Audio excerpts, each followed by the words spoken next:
आज है 9 मार्च 2025 दिन रविवार। न्यूज 80 पर यूपी की सुर्खियों में आपका स्वागत है। चलिए देखते हैं यूपी की 15 खबरें फटाफट अंदाज में। उत्तर प्रदेश की योगी सरकार ने बदलते माहौल का जिक्र करते हुए कहा कि प्रदेश में विकास का माहौल बना है, निवेश के लिए नए गंतव्य के रूप में पहचान बनी है। उन्होंने कहा कि प्रयागराज महाकुंभ के बाद पर्यटन क्षेत्र का विकास हुआ है। प्रयागराज से आगरा, मथुरा, बरसाना, वृंदावन 5वें टूरिस्ट कॉरिडोर के रूप में विकसित हुआ है। मुख्यमंत्री ने कहा कि प्रदेश में निवेशकों द्वारा 900 करोड़ का निवेश किया गया है, दरअसल जिससे युवाओं को और अधिक रोजगार के अवसर प्राप्त होंगे।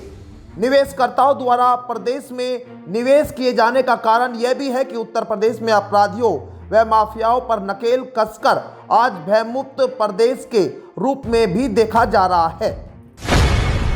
यूपी में हाल ही में प्रयागराज महाकुंभ मेला 2025 संपन्न हुआ है, लेकिन इसके फौरन बाद से ही योगी आदित्यनाथ सरकार ने कुंभ से भी बड़ा अभियान अपने हाथों में ले लिया है।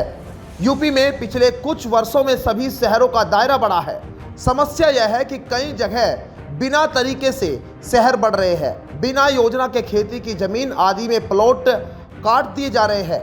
कई अवैध कॉलोनियां खड़ी हो गई है। शहरों में वाहनों का दबाव, रिहायशी इलाकों के लिए जरूरी सड़क, सीवर लाइन, बिजली जैसी मूलभूत सुविधाओं को लेकर प्लानिंग नजर नहीं आती। इन्हीं सब परेशानियों से निजात पाने के लिए यूपी की योगी सरकार ने महायोजना की शुरुआत की है।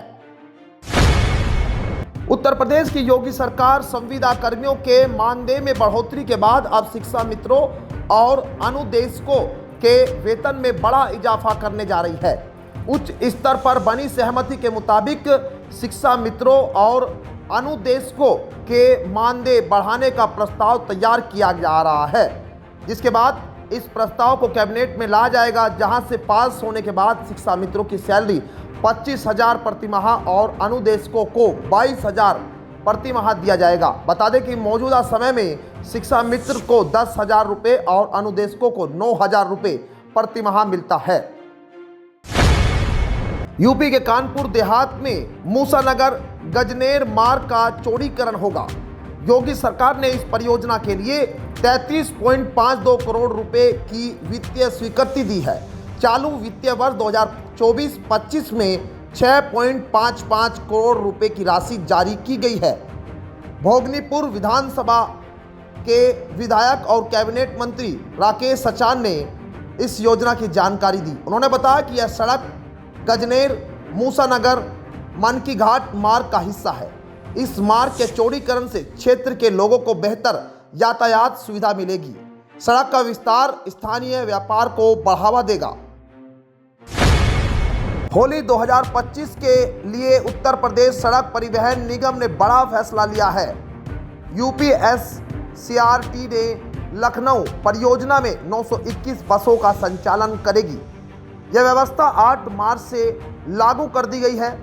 जानकारी के अनुसार लखनऊ परिक्षेत्र में चारबाग डिपो से 137, अवध बस डिपो से 100, कैसरबाग से 251, रायबरेली से 140, हैदरगढ़ से 217 और बाराबंकी से 87, उपनगरीय डिपो से 5 और आलमबाग बस अड्डे से 78 अतिरिक्त बसें चलेगी। इन 921 बसों के अलावा 50 और बसों को रिजर्व रखा जाएगा। इन बसों को लखनऊ से कौशाम्बी, आनंद विहार, वाराणसी, गोरखपुर, देहरादून, हरिद्वार और आजमगढ़ रूट पर संचालित किया जाएगा। दिल्ली कैबिनेट ने महिला समृद्धि योजना को मंजूरी दे दी है। इस योजना के तहत महिलाओं को हर महीने 2,500 रुपये मिलेंगे। दिल्ली की सीएम रेखा गुप्ता ने इसका ऐलान दिल्ली के जवाहरलाल नेहरू स्टेडियम में किया। इस दौरान उन्होंने कहा कि दिल्ली की जनता के लिए वो हर वादे पूरे करेंगे।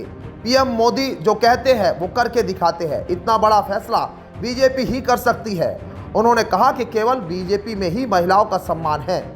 आम आदमी पार्टी ने महिला सांसद का अपमान किया। रेखा गुप्ता ने कहा कि डबल इंजन सरकार से दिल्ली और सुरक्षित होगी। उन्होंने कहा कि मैं 1993 से संगठन में जुड़ी हूं। नोएडा तथा ग्रेटर नोएडा के नागरिकों के लिए बहुत बड़ा दिन है। बाबा के नाम से प्रसिद्ध उत्तर प्रदेश में मुख्यमंत्री योगी आदित्यनाथ नोएडा तथा ग्रेटर नोएडा के दौरे पर है। इस दौरान बाबा नोएडा तथा ग्रेटर नोएडा के नागरिकों पर सौगातों की बारिश कर रहे हैं। नोएडा तथा ग्रेटर नोएडा के नागरिकों का जीवन सुगम बनाने के लिए 1467 करोड़ रुपए मूल्य की 97 विकास परियोजनाओं का लोकार्पण तथा शिलान्यास हुआ है। इतना ही नहीं, नोएडा में स्थापित 14 औद्योगिक इकाइयों को 617 करोड़ रुपए की प्रोत्साहन राशि भी दी गई है। दरअसल उत्तर प्रदेश औद्योगिक नीतियों के तहत जिले की 14 औद्योगिक इकाइयों को प्रोत्साहन धनराशि के रूप में 617 करोड़ रुपए मिले हैं।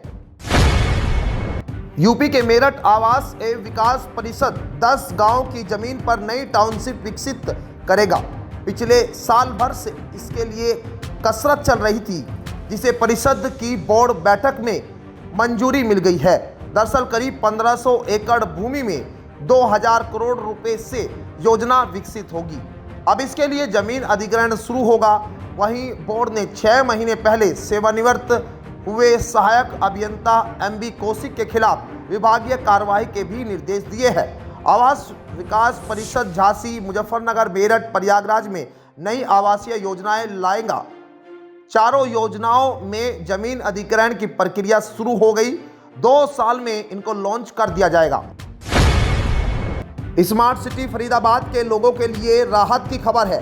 मेट्रो के तुगलकाबाद एरोसिटी रूट का निर्माण पूरा होने के बाद गुरुग्राम की 2 घंटे की दूरी 1 घंटे में सिमट जाएगी। इस परियोजना के तहत एक सुरंग का निर्माण भी किया जा रहा है, जिसका गुरुवार को केंद्रीय मंत्री मनोहर लाल ने निरीक्षण किया। उन्होंने कहा कि यह परियोजना NCR के लाखों यात्रियों के लिए लाभदायक होगी। सबसे अधिक राहत फरीदाबाद गुरुग्राम सफर करने वाले यात्रियों को होगी। इस रूट पर मार्च 2026 तक मेट्रो सेवा शुरू होने की संभावना है, लेकिन फरीदाबाद, गुरुग्राम और बल्लभगढ़ पलवल मेट्रो परियोजना पर भी फाइलों तक सीमित है। उत्तर प्रदेश की योगी सरकार संचारी रोगों पर प्रभावी नियंत्रण के लिए महाकुंभ में सफल रही 462 अत्याधुनिक मशीनों को अब प्रदेश भर में तैनात करने जा रही है। इन उपकरणों का उपयोग नगर निगमों, नगर पंचायतों और ग्रामीण इलाकों में किया जाएगा, ताकि डेंगू, मलेरिया और चिकनगुनिया और अन्य जल जनित बीमारियों की रोकथाम की जा सके। महाकुंभ में प्रयागराज में इन मशीनों का सफलतापूर्वक इस्तेमाल किया गया था, जिसके बाद मुख्यमंत्री योगी आदित्यनाथ ने पूरे प्रदेश में इसे लागू करने का फैसला लिया है। इन उपकरणों में 200 बैटरी ऑपरेट और 200 मैनुअल स्प्रे पंप, साथ ही 62 थर्मल पल्स फॉग मशीनें शामिल है। गाजियाबाद के अधिकांश घरों का हाउस टैक्स अब बढ़कर आएगा। पहले जिन लोगों का घर सर्विस रोड पर होता था, वह 12 मीटर सड़क के दायरे में आते हुए उसके हिसाब से हाउस टैक्स देते थे, लेकिन निगम ने सड़क की चौड़ाई को लेकर नए नियम तय किए हैं। इससे किसी घर से मुख्य सड़क, footpath, divider, central verge, green belt, parking स्थान, सर्विस रोड और नाला नाली को सड़क की चौड़ाई में शामिल कर लिया गया है। इस नए नियम के तहत अब शहर के अधिकांश घर 24 मीटर से अधिक चौड़ाई वाली सड़क के दायरे में आ जाएंगे। ऐसे में इन घरों में रहने वाले लोगों को नए नियम के हिसाब से टैक्स देना होगा। उत्तर प्रदेश सरकार के कैबिनेट मंत्री और निषाद पार्टी के राष्ट्रीय अध्यक्ष डॉक्टर संजय निषाद इन दिनों प्रदेश में संवैधानिक जन यात्रा निकाल रहे हैं। दरअसल इसी क्रम में वो यूपी के महोबा पहुंचे थे, जहां उन्होंने विरोधी दलों पर जमकर निशाना साधा है।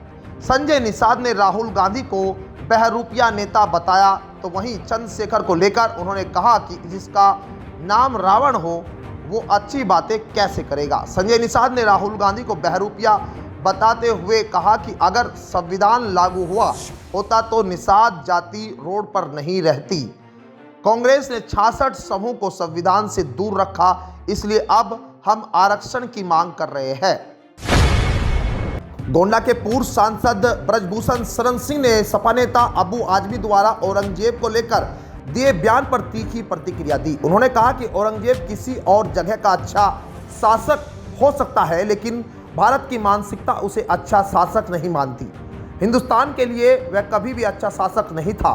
ब्रजभूषण ने सपा अध्यक्ष अखिलेश यादव पर कहा कि अब अखिलेश यादव की मजबूरी है कि उनके नेता कुछ भी बयान दे तो उन्हें उसका समर्थन करना पड़ता है। समाजवादी पार्टी के कई नेता सोच समझकर शब्दों का चयन नहीं करते, जिससे पार्टी खुद संकट में पड़ जाती है। संभल की चंदौसी में सरकारी जमीन पर अवैध कब्जे का बड़ा मामला सामने आया है, जहां पर नगर पालिका की 45 बीघे भूमि में से 6 बीघा जमीन पर अवैध कब्जा कर मस्जिद एवं 45 मकान का निर्माण किया गया है। राजस्व की टीम के साथ तहसीलदार ने भूमि की पैमाइश की है।